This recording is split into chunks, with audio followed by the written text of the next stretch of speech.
Pois existe um só Deus e uma só pessoa que une Deus com os seres humanos, o ser humano Cristo Jesus.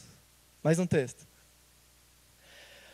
Portanto, fiquemos firmes na fé que anunciamos, pois temos um grande sacerdote, poderoso, Jesus, o Filho de Deus, o qual entrou na própria presença de Deus.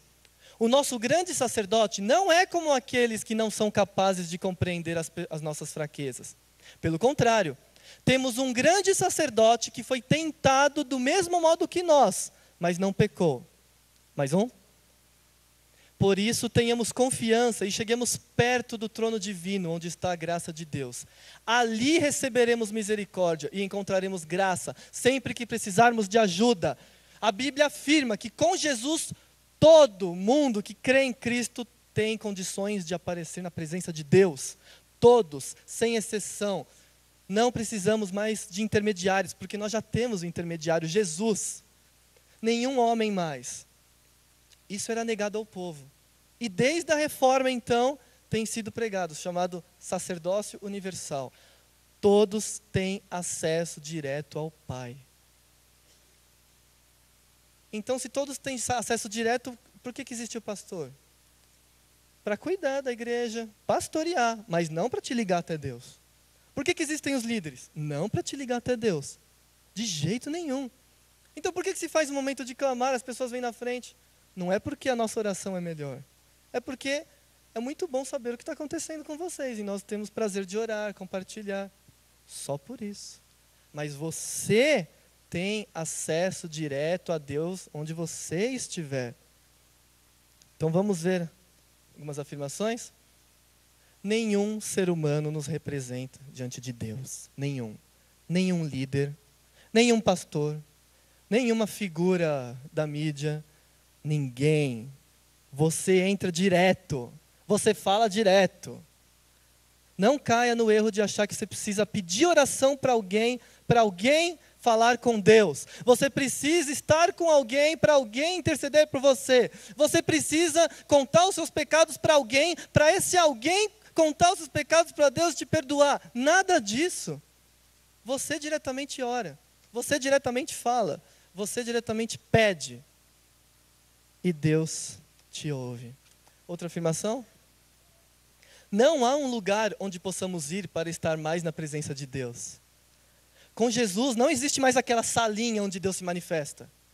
Qualquer lugar nós estamos na presença de Deus. E se estivermos em oração, Deus está conosco ali. Não tem mais lugar santo, não tem ambiente santo. A igreja é composta por vocês. Vocês são a igreja e não o prédio. Aqui na frente não tem nenhuma unção especial. Nada disso. A unção especial está onde você estiver na sua vida, aí dentro. Aí está a presença de Deus. Digo isso porque tem tido muita coisa do tipo, eu preciso ir em algum lugar, porque lá naquele lugar Deus está agindo. Não. Eu preciso ir no monte, porque ali no monte Deus está agindo. Não. Deus está em qualquer lugar. E o que Jesus diz disso? Vamos ver. Mas você, quando orar, vá para o seu quarto, feche a porta e ore a seu pai, que não pode ser visto. E o seu pai, que vê o que você faz em segredo, lhe dará a recompensa. Onde Jesus está mandando você orar? No seu quarto. Ah, mas a minha casa é um ambiente tão carregado. Se você está lá, Deus está. Se você está lá, Deus está presente na sua vida. Você vai no seu quarto e ora. Então, por que Jesus ia no monte orar? Não tem um monte santo? Jesus ia orar no monte por um simples motivo. Ele não conseguia ir orar no quarto. Onde ele ia, a multidão ia atrás querendo cura e querendo alimento. Apertavam ele. A Bíblia conta uma história que ele estava em casa conversando com os amigos, fizeram um furo no teto e desceram um paralítico. Ele não tinha a menor privacidade. Então ele ia no monte para ter privacidade. Era um lugar calmo, onde ele fugia das pessoas, se escondia e ia lá. Jerusalém é cheio de monte, o terreno muito irregular, ninguém morava, não tinha favela no monte, nada disso. Ele ia lá e fazia suas orações. Cuidado com essa ideia de Jesus, fala mais em tal lugar, porque houve uma onda aí por aí um tempo atrás, de jovens indo para o monte orar, aí iam tarde da noite, um bando de jovens num lugar ermo, eram assaltados, entrava em crise, eu fui assaltado, mas eu estava orando, Deus me protegeu. Irmãos, nada disso. Se você quiser calma e quiser ir no monte por ter calma, aí tudo bem, mas não porque lá é mais santo. Cuidado com determinadas afirmações. Você precisa do pastor tal para orar. Não. Você precisa do monte tal para orar. Não.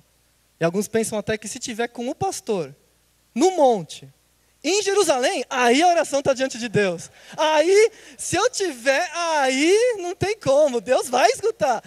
Nada disso. Jerusalém não é o lugar sagrado. A Bíblia fala que Jerusalém já passou, aquela é a velha, vai vir a nova, a perfeita. Nada disso. Nada disso. Então, sacerdócio universal, você no lugar onde você estiver, falar com Deus. Isso nós cremos, você crê nisso. Isso faz diferença na sua vida, você ora todo dia, você vive na presença de Deus, você fala com Ele, tem prazer de ser amigo dEle. Amém, se isso é uma verdade na sua vida. Senão você está perdendo. Está perdendo mesmo a chance de estar na presença de Deus.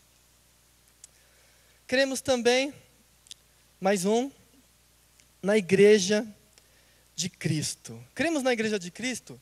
Sim. Mas como nós acreditamos na igreja de Cristo?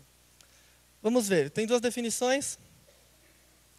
Igreja espiritual e igreja física.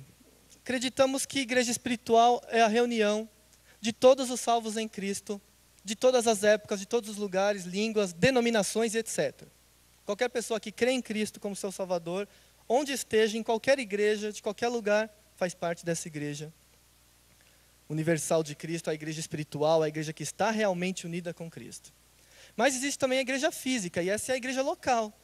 É um ambiente onde estão pessoas reunidas, próximas da sua casa, no lugar onde elas gostam, numa casa, as pessoas reunidas é a igreja local. Então a igreja espiritual é muito fácil, todos os crentes. E a local?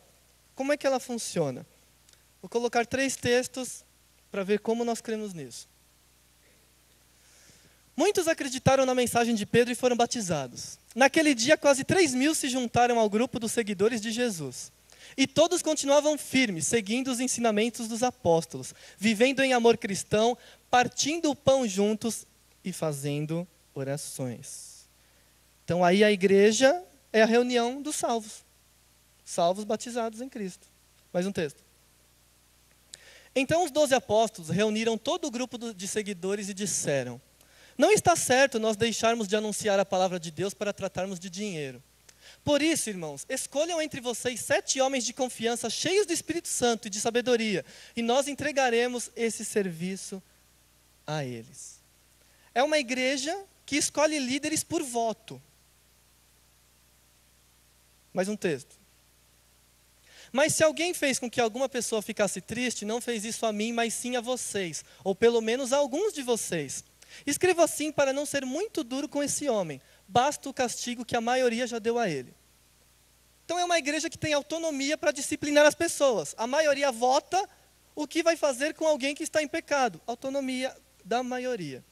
Dito isso, com esses textos, eu quero afirmar que a questão da igreja local é uma dos pontos onde a igreja batista mais se difere de outras denominações. Não que seja melhor ou pior, nada disso. A interpretação muda, tá joia? Como muda? Porque nós cremos que é a reunião dos salvos, mas cremos que é uma reunião no lugar de uma igreja autônoma. Não existe na Bíblia uma igreja que manda na outra. A de Jerusalém manda na de Antioquia. Não. Não existe essa a sede, a subsede, a que presta contas a uma. Isso não existe. Elas são autônomas, elas decidem por si próprias. Se o irmão lê Atos, vai ver isso. As cartas de Paulo, elas tomam decisões, elas enviam missionários, elas têm total autonomia.